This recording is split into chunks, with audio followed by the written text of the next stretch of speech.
Только из дома вытащили. Все поломали, ничего не мы собрали немножко. Все ломали. Убежали в дом, зашли. А я с женой там стояли, закрывали двери. И они начали камнями кидать. Машину, окна, все разбили. И начали мне избивать ногами.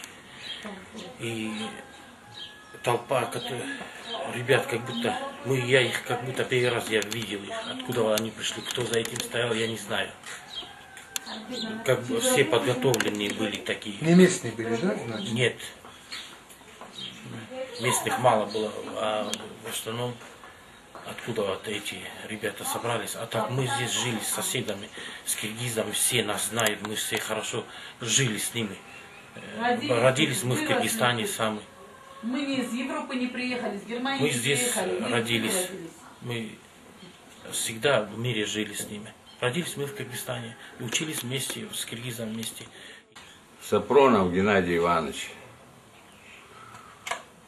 Толпа налетела, с угла как пошла, и по ту сторону заводской старую женщину кирпичами, булыгами, и молодые, и там сам не поймет кто и чего они там, кучкой. Милиция только рядом ходила и все. Ничего, никаких она мер не принимала. Чтобы избиений там или что она там, вроде как успокаивала, а толку не было. Вот сюда тоже налетели, тут начали все курочить, это я сам все видел. Ну их на все же, на лицо же их не запомнишь. Говорят, многие не из Петровки. Нет, тут многие были не с Петровки, это, по-видимому, из Карабалтов, наверное, из Беловодска. Тут Петровских мало было. Ну и вот тут вот так вот все побили здесь, только шум, и тут его избили вообще капитально. Это уже неделя отошло немножко. А после уже приехала МОН, милиция. Вот. И начали это, как говорится, хозяйка наводить порядок. Вот когда они приехали, тогда уже прекратилось. А так тут и меня чуть в лоб не влупили. Я не знаю, как летели, я не могла, я только детей хотела спрятать. Камни летели как град, я не знаю, это где они столько камней привезли, я не знаю ничего.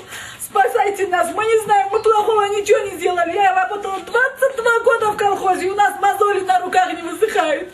Мы же где-то не грабим, не берем, ничего не делаем. Вот спросите, сколько лет, скажите, Алиевы живут, вот Алиев Ахмед работал заведующим на ферме, я в огородной бригаде, Звеневой работала 22 года. Это что сейчас творится, они убивают нас? За что нам это попало, за что? Смотрите, что сделали, у меня детей убивали, сыновей, распинали мужа, 7 человек на него сразу. Гуртой, а милиция никакие меры не принимала, это же можно было остановить.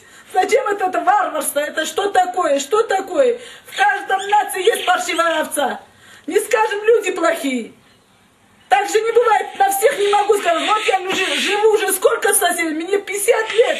Такого я не знаю, не видела за свою жизнь. Что это делается, я не знаю. Куда нам деваться, куда податься нам? Не дают каждую ночь, у нас вот такая проблема. Боишься дома спать, не знаем, что делать. Куда нам деваться? Помогите, скажите, что нам... Я не знаю, сегодня продукты, думаю, возьму в комок, сходила, а там мне говорят, вот так вас будем резать, вот так будем резать. Это что такое? Соседка, он там, как говорится, по-советски у моей снохи. И то говорит, вот с ними закончим, за русских возьмем. За русских возьмем. Что это такое? Или русский плохой делает? Ну живи, тоже работай, я тоже работаю, ты тоже работай, мы никому не мешаем. Вот они их уедут, мы их и дома позанимаем. Да, уже распределили. Что это такое? Что это? Где видно уже? Я этим трудом заработала, этот дом построила. У меня 6 детей.